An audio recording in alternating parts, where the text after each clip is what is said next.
হাইকোর্টের এক বিচারপতিকে ডিম ছুঁড়ে মেরেছেন একদল আইনজীবী। রায়ের সাবেক রাষ্ট্রপতি জিয়াউর রহমানকে নিয়ে আপত্তিকর মন্তব্য করার জেরে আইনজীবীরা ওই বিচারপতিকে ডিম ছুঁড়ে মারেন বলে অভিযোগ। বুধবার বিচারপতি আশরাফুল কামালের নেতৃত্বে দ্বৈত বেঞ্চে এ ঘটনা ঘটে। এ ব্যাপারে বিএনপি নেতা মাহবুবুর রহমান খান বলেন, কয়েকদিন আগে একটি মামলার রায় দেন এই কোর্ট। ওই বিষয়টিতে জিয়াউর রহমান প্রাসঙ্গিক না হলেও রায়ে এই বিচারপতি জিয়াউর রহমানের প্রসঙ্গ টেনে অশালীন মন্তব্য করেন। এ নিয়ে আইনজীবীদের মধ্যে ক্ষোভ বিরাজ করছিল কয়েকদিন ধরে।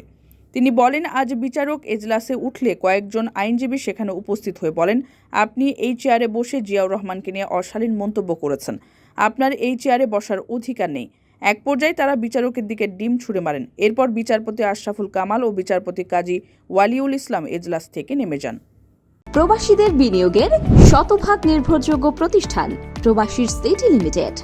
এখানে বিনিয়োগ করে হালাল মুনাফা অর্জন করুন।